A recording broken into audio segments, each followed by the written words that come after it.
A paz de Jesus, é um prazer muito grande estar de volta aí com mais um vídeo, mais uma reflexão da Palavra de Deus. Eu gostaria desde já de agradecer pelo apoio de vocês que estão inscritos em nosso canal. É uma forma de vocês participarem, de fazer desse ministério, do nosso ministério, um ministério também de vocês, à medida que vocês participam do canal, compartilhando com outras pessoas. Deixar já aí um convite, se você ainda não se inscreveu no nosso canal e deseja fazer parte desse ministério de divulgação da Palavra de Deus de uma forma séria, de uma forma bíblica. Se você quer que esse ministério faça parte da sua vida também, eu te convido a se inscrever no nosso canal e aí divulgar, compartilhar com outras pessoas, para que esse ministério também seja seu. Eu estou te convidando para juntos estarmos pregando essa palavra e vivendo essa realidade bíblica.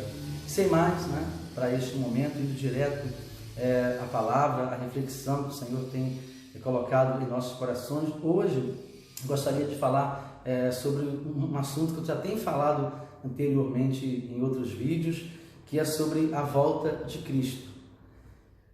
Jesus está voltando, esse é o nosso tema. Jesus está voltando. E aí, tudo indica, vários acontecimentos atuais indicam isso e mostra, nos chama a urgência de uma preparação, de como devemos estar preparados para essa vinda dele. Então, dentro desse tema, Jesus está voltando, nós vamos fazer uma pergunta e vamos encontrar algumas respostas no texto que está na segunda carta do apóstolo Pedro, no capítulo 3, o versículo 7 ao versículo de número 14 e o versículo 18, que fala sobre essa realidade, que vamos ler enquanto estivermos meditando sobre ela dentro da palavra de Deus. E aí nós vamos responder essa afirmativa, Jesus está voltando, é uma afirmação, mas como devemos esperar? Quais são as orientações que o apóstolo Pedro nos dá sobre como devemos esperar a volta de Cristo?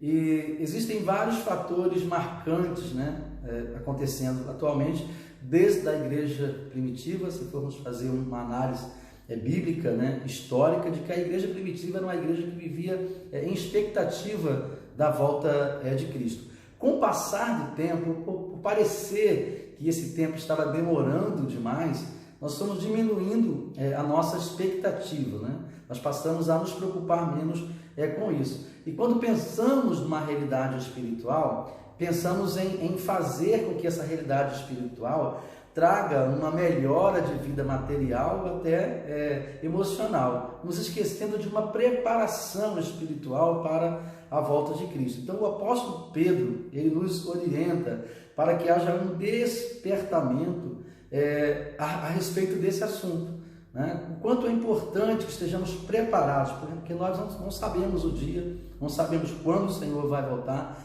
mas a Bíblia diz que ele voltará, e tudo indica que não vai demorar, ou seja, que não demora muito a vinda do Senhor. Então, eu gostaria de falar para vocês sobre a primeira atitude de espera dentro desse contexto bíblico, E a primeira atitude de espera vai do versículo 7 até o versículo 11. Ela vai falar de uma atitude de consagração. É necessário vivermos de forma santa e piedosa. O que o apóstolo Pedro vai dizer aqui? Diz aqui: ora, os céus que agora existem e a terra, pela mesma palavra, têm sido entesourados para fogo, estando reservados para o dia do juízo e destruição dos homens ímpios. Há, todavia, uma coisa, amados, que não deveis esquecer, que para o Senhor um dia é como 1000 anos, e 1000 anos como um dia.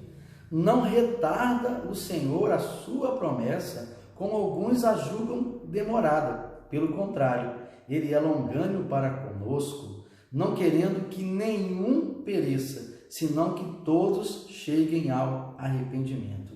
Do versículo 7 até o versículo 9, fala sobre dessa expectativa que precisamos nutrir no coração. E aí, dentro da própria Bíblia, vamos encontrar uma explicação para isso.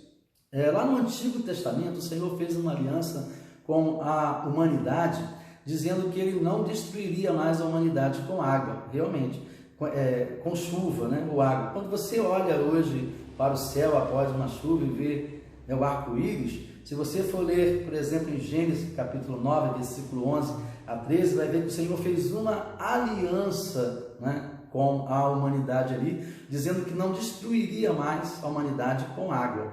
E aí nossos corações se alegram, opa, não vai ter mais dilúvio. Mas ele não falou nada sobre fogo. Quando ele fala sobre fogo, ele fala aqui através do apóstolo Pedro, assim, olha, eu não vou mais destruir a humanidade, eu não vou mais destruir a terra com água, mas com fogo, sim. Então ele vai falar que todos esses firmamentos, né, todos os fundamentos da terra serão abalados, no versículo 10, serão abalados. Virá, entretanto, como ladrão o dia do Senhor, no qual os céus passarão com estrepitoso estrondo, e os elementos se desfarão abrasados. Também a terra e as obras que nela existem serão atingidas. Ou seja, Deus está preparando a terra, está preparando a humanidade para um juízo, para um momento em que as extremidades dos céus, e nós podemos imaginar e constatar cientificamente, né, essa transição, né, ou essas ações, né, de meteoros sobre a Terra, o que a Bíblia diz é que um dia sim cairão sobre essa terra esses meteoros, e aí esse firmamento todo que hoje existe, que sustenta a terra, será atingida, e aí muitas coisas se queimarão, muitas vidas serão ceifadas. Há uma promessa que antecede a vinda do Senhor. Ele fala, é preciso viver de forma santa e piedosa, ou seja, consagrado a Deus. O tempo está próximo. Deus está nos dando um tempo, é isso que o apóstolo Pedro está dizendo. Tempo para quê? Versículo 9, ele vai falar lá no finalzinho, senão que todos cheguem ao arrependimento. Tempo de se arrepender perante o Senhor. Tempo de viver uma vida de arrependimento diante de Deus, de reconhecimento dos nossos pecados, nossas falhas. É tempo de consagração, de nos consagrarmos para o Senhor, esperando a sua volta. E qual a segunda atitude, né, que devemos ter enquanto esperamos a volta do Senhor Jesus Cristo? Essa segunda atitude está no versículo 12. Aqui ele fala a seguinte coisa: esperando e apressando a vinda do dia de Deus, por causa do qual os céus incendiados serão desfeitos e os elementos abrasados se derreterão. Ele está dizendo aqui que vai acontecer uma catástrofe natural sobre a terra, em que o fogo vai envolver a terra e os elementos serão destruídos. Nesse período, ou até esse período, existe uma alerta de espera, que é o segundo alerta, que fala da expectativa. Ele vai falar aqui, vivendo, esperando e apressando a vinda do Senhor. Isso significa que nós não podemos perder, né, o sentido da expectativa da volta de Jesus. Ou seja, nós não podemos relaxar, né? Parece que ele está demorando, então não vem mais. Sim, virá. O texto diz que parece que o tempo contado por Deus é um tempo diferente do nosso.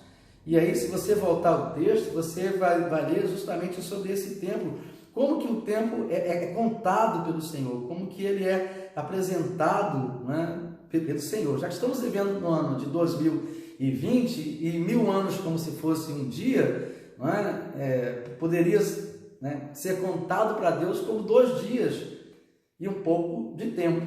Então, ou seja, para nós parece que está demorando, mas para Deus está dentro do projeto de Deus. Então Deus é quem dirige esse tempo, Deus é quem conhece esse tempo. E a cronologia de Deus funciona de uma forma diferente da nossa cronologia. Ou seja, o tempo de Deus é o Kairos, nosso tempo é o Cronos.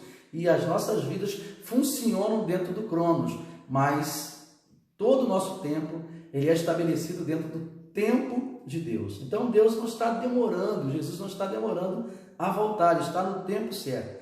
O que nós não podemos fazer é perder essa expectativa, né? É estarmos atentos, porque tudo que é promessa, ou todas as promessas de Jesus, elas serão consumadas no final dos tempos. Então, se você for ler Apocalipse 21, do 1 a 8, você vai ver que tudo aguarda uma consumação, né? Ou seja, a plenitude de uma segunda terra e a plenitude de uma segunda vida. De uma segunda terra, porque Jesus foi preparar um lugar para nós. E esse lugar está sendo preparado para quando tudo isso acontecer, nós seremos tomados pelo Senhor. Aqueles que já morreram, eles ressuscitarão primeiro, e aqueles que estiverem vivos durante esse período, eles ressuscitarão, o que a Bíblia chama da segunda ressurreição.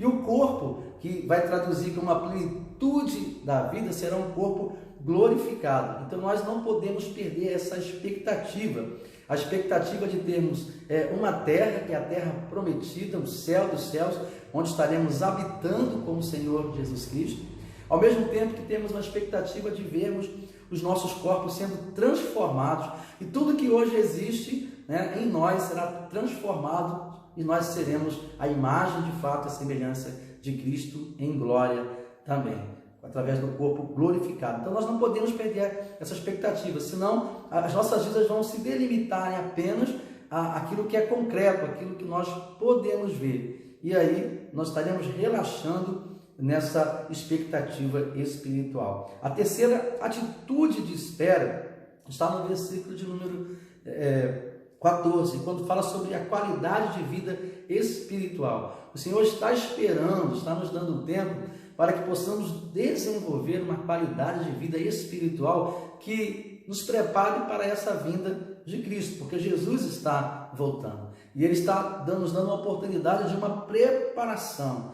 Então, no versículo de número 14, é o seguinte: por essa razão, pois, amados, esperando essas coisas, está bem claro aqui, empenhai-vos por serdes achados por Ele em paz, sem mácula e irrepreensível. O Senhor deseja nos encontrar em paz, sem máculas e irrepreensível. O que isso significa? Aqui a palavra de Deus está falando diretamente da nossa condição, do nosso estado, de como devemos ser encontrados pelo Senhor. Quando Jesus vier nos buscar, Ele está voltando, como Ele deseja nos encontrar. Então vai falar em paz, né? É isso que o texto diz, vai falar que Ele deseja nos encontrar em paz, sem máculas e irrepreensível.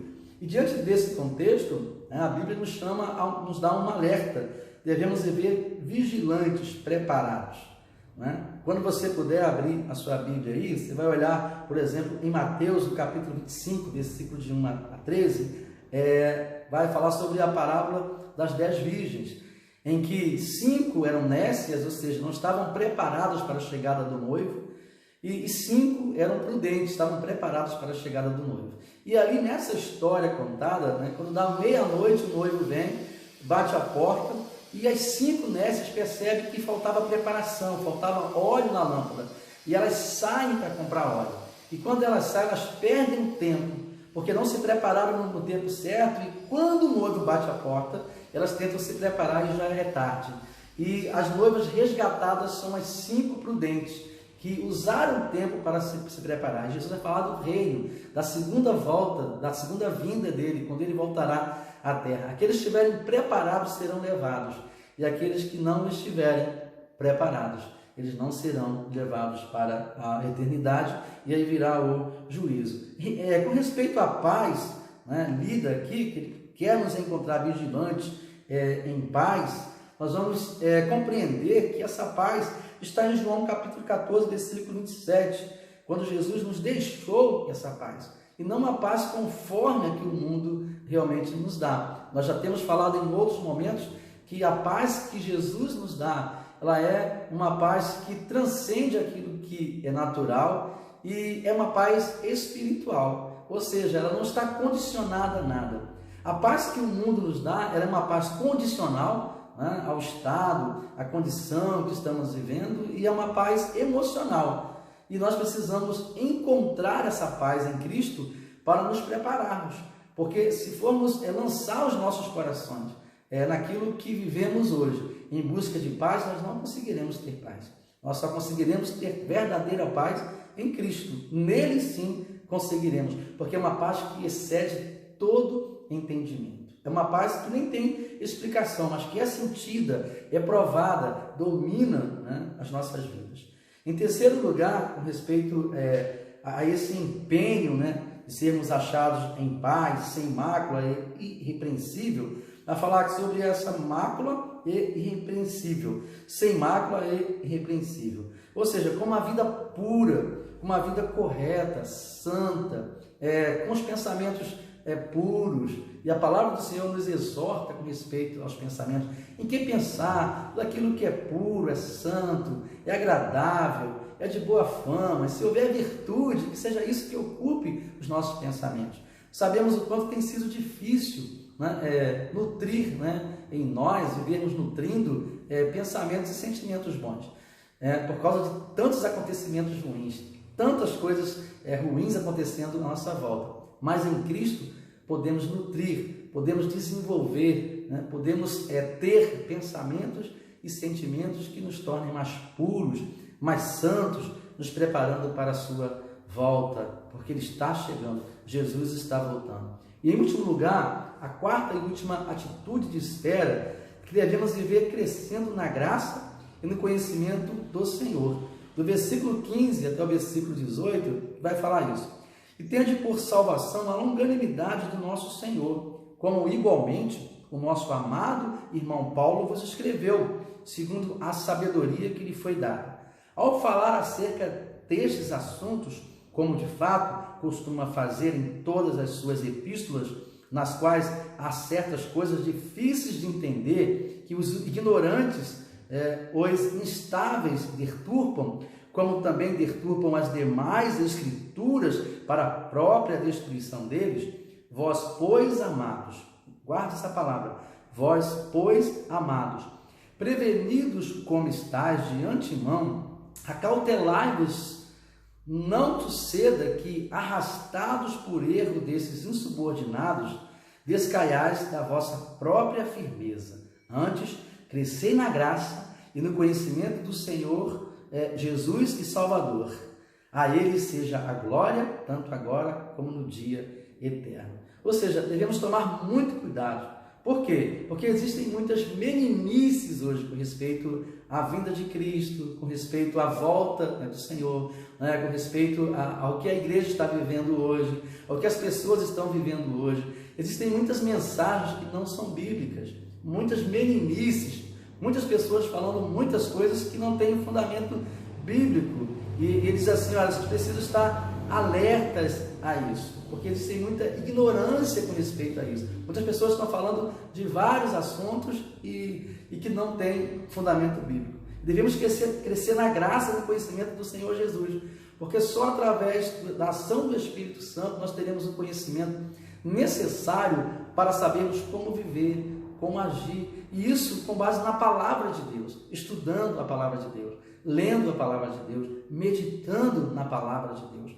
separando tempo para uma consagração, para uma vida de oração, tirando dúvidas dentro da palavra de Deus para nos fortalecermos. E crescer na graça é crescer na essência de Jesus Cristo. Certa vez ele falou no livro de João, sem mim nada podeis fazer. Então nós precisamos do Senhor, nós não podemos fazer nada e nem crescer em nada se não for através de Cristo. Então devemos crescer na graça e no conhecimento do Senhor Jesus Cristo. Precisamos ainda ser maduros espiritualmente, não mais levados por falsas doutrinas ou falsas conversas erradas ou acontecimentos naturais ou ensinos errados, mas mantermos os nossos corações, nossas mentes fixadas, voltadas para a palavra de Deus, para a Bíblia Sagrada, para a vida de oração, para a vida de comunhão com Cristo. Nós não podemos perder o foco.